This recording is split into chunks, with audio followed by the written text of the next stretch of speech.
پہلے تمام جو شرکائے ہیں سب کو جشن مولود کعبہ علی مرتضیٰ علیہ السلام بہت مبارک جی. آج بڑی خوشی کا دن ہے جی. میں سمجھتا ہوں کہ اس ہستی کی ولادت پر سعادت و ظہور ہے آج کے.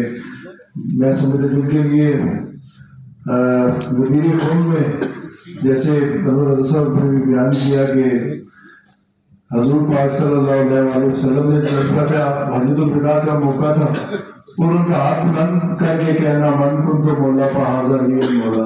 تو یہ بہت بڑی بات ہے جو کچھ تو سمجھ گئے کچھ نہیں سمجھ سکے. لیکن ایک میسیج دے دیا گیا کہ حضرت علی علیہ السلام کا مقام کیا ہے. اس کے بعد اتنا بڑا مقام کہ بی بی فاطمہ الزہرا السلام علیہا کے ساتھ رشتہ ازدواج میں منسلک ہونا نوجوانان میں جو جنت کی عورتوں کی سردار ہیں. اس کے بعد مقام دیکھیں جو بیٹے امام حسن حسین علیہ السلام جو نوجوانان میں جنت کے سردار. تو بی بی زینب سلام علیہا جن کا اگر خطبات پڑھے جائیں تو میں سمجھتا ہوں کہ واقعہ کربلا کو اگر اجاگر کیا گیا تو بی بی زینب سلام علیہا کے خطبوں نے ان کو اجاگر کیا ہے.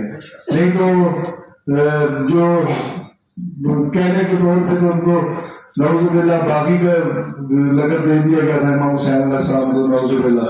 لیکن امام حسین علیہ السلام کی 72 شہداء کی عظیم قربانی کو اگر دنیا تک میسج پہنچایا اور حق سچ کی بات کیا تو وہ بی بی زینب صاحب علیہ کے خطبات سے ہوئی ہے.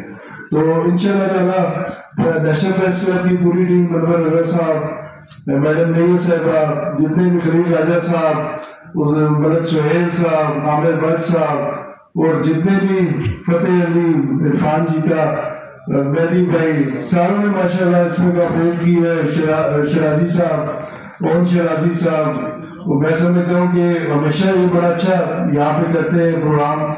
تو سب کو بہت بہت شکریہ جی. انشاءاللہ تعالیٰ آج کے دن کی آپ سب کو بہت بہت مبارک. اور مولا علی علیہ السلام کی جو ولادت ہے سب کو بہت مبارک. اور نیشنل پریس کلب کا خاص طور پر شکریہ کہ ہر سال آپ یہ ایونٹ کرتے ہیں جی. بہت مہربانی جی. Thank you.